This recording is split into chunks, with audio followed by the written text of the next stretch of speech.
Welcome back to Insightful Wanderer. Don't forget to like, comment, and best of all, subscribe. In the remote Altai mountains of Siberia, where Russia, China, Mongolia, and Kazakhstan meet, the land is locked in ice for most of the year, a perfect place to hide secrets for millennia. In 1993, Russian archaeologists excavating a burial mound on the Yukok Plateau expected the usual artifacts, but instead uncovered a natural time capsule, a layer of solid ice. Beneath it, they found a burial chamber with sacrificed horses, elaborate saddles, and at its heart, a massive larch log coffin. When they opened it, they discovered the perfectly preserved body of a woman, her skin pale, features intact, and hair still styled. She wore fine silks and wool, with a tall ceremonial headdress, but what stunned the world were her intricate dark blue tattoos of mythical creatures swirling across her arms. This was no ordinary nomad.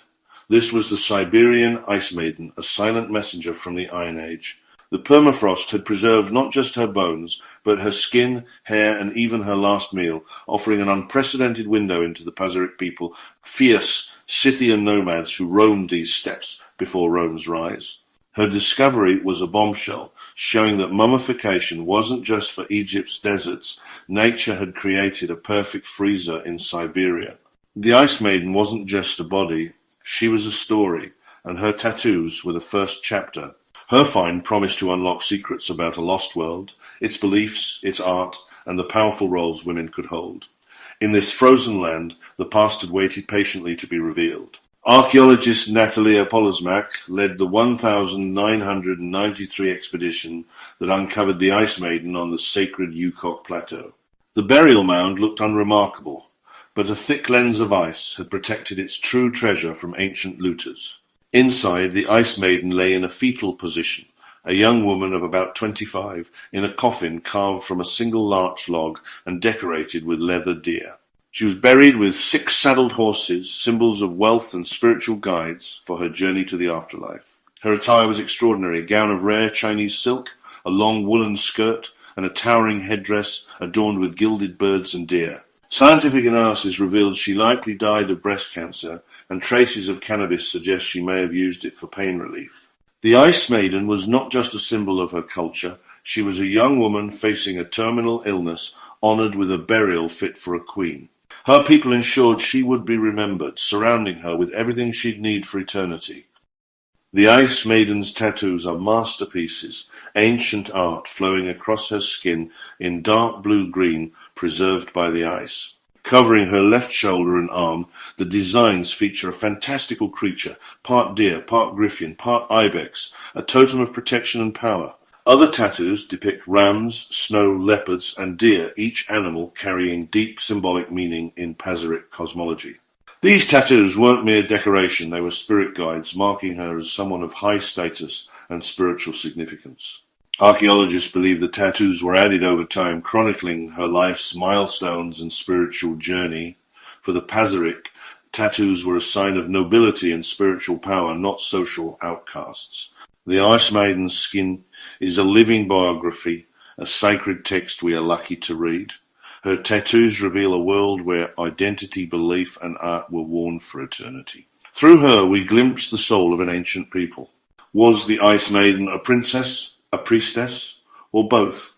Her rare silk, elaborate headdress, and the sacrifice of 6 horses suggest elite status, but her solitary burial hints at a spiritual role. Items like a mirror and cannabis point to shamanic practices, and her tattoos may have marked her as a spiritual leader.